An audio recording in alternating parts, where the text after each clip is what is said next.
Bismillahirrahmanirrahim. Alhamdulillahirabbil alamin. Wabihi nasta'inu ala umuri dunya waddin. Wassalatu wassalamu ala asrafil anbiya'i wal mursalin wa ala alihi wa sahbihi ajma'in. Amma ba'du.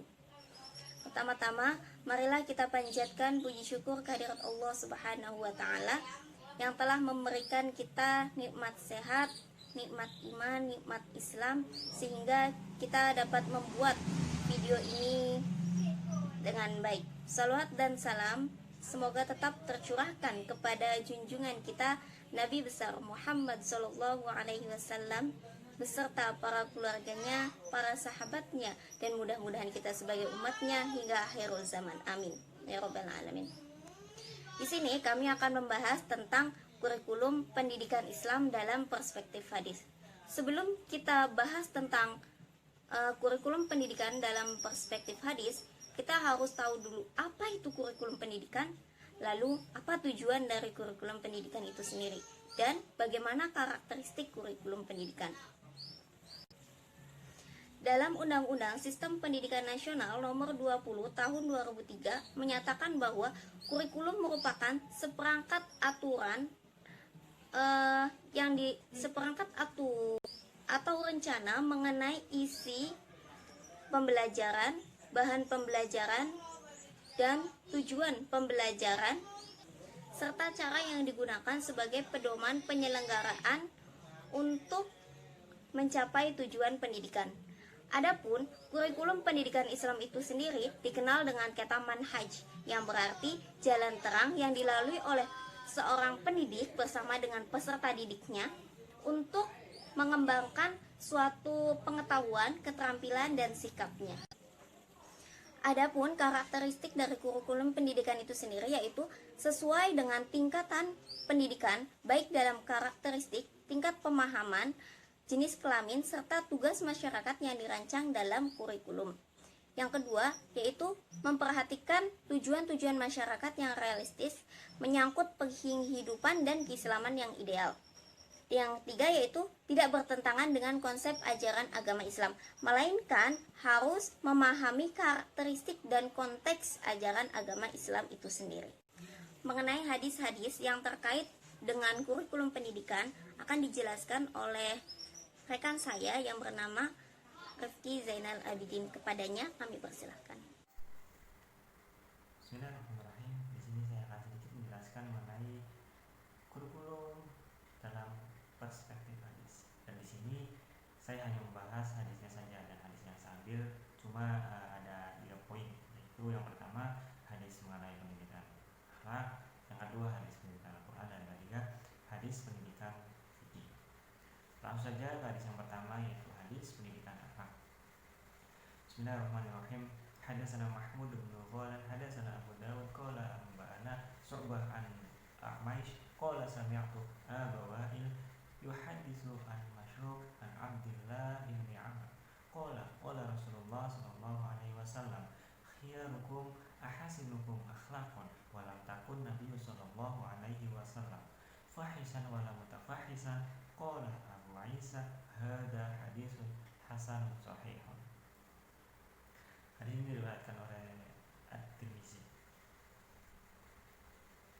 Adapun implikasi atau yang terkandung dalam hadis tersebut yaitu mengenai proses pembinaan budi pekerti seorang anak sehingga menjadi budi pekerti yang mulia atau menjadi akhlakul karimah. Dalam hadis ini juga memuat informasi bahwa Rasulullah memiliki sifat yang baik dan memberikan penghargaan bagi orang yang berakhlak mulia.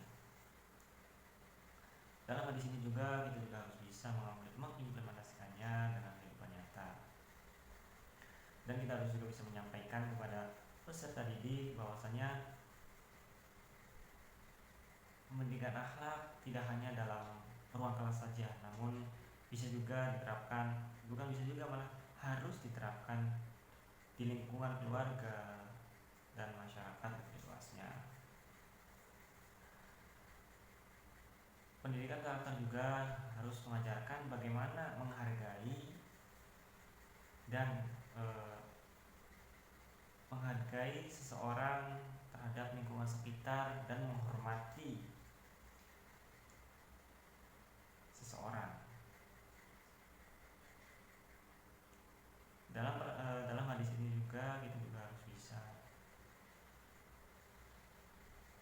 meningkatkan akhlak peserta didik, karena pendidikan akhlak harus ada di setiap jenjang, dari SD, SMP, SMA, dan seterusnya. Lanjut ke hadis yang ketiga, yaitu mengenai pendidikan fikih. Bismillahirrahmanirrahim. Hadatsana Sa'id bin Ufair qala hadatsana Ibnu Wahab an Yunus an Abi Shihab qala Humaid bin Abdurrahman sami'tu Muawiyah khatiban yaqulu sami'tu Nabi sallallahu alaihi wasallam yaqulu man yuridullah bihi khairan yufaqihu fiddin wa innama ana qasimun wallahu yu'ti wa lam tazalla hadhihi ummatu qa'imatan ala amrillahi la yadurruhum man khalafahum hatta ya'tiya amrullah. Informasi dari hadis tersebut yaitu ilmu fikih merupakan ilmu yang sangat penting untuk mempelajari hukum dan memperkuat keimanan dan mendorong peserta didik agar mengembangkan pemahaman keyakinan tentang adanya Allah Subhanahu wa taala. Sebagai sumber kehidupan, ilmu fikih juga untuk melaksanakan agama dan kepercayaan dengan baik dan benar. Maka diperlukan ilmu fikih ini untuk fikih ini untuk di kalangan rendah sampai kalangan yang tertinggi. Adapun terhadap pendidikan Islam saat ini, bahwa fikih adalah salah satu bagian pendidikan agama Islam yang diarahkan untuk menyiapkan peserta didik untuk mengenal, memahami, menghayati dan mengamalkan hukum Islam yang kemudian menjadi dasar pandangan hidupnya atau way of life.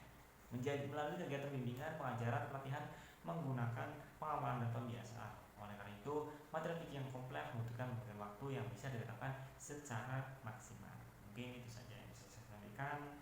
Kurang lebihnya mohon maaf, bila ada kekurangan mohon dimaafkan. Sekian dari kami. Wassalamualaikum warahmatullahi wabarakatuh.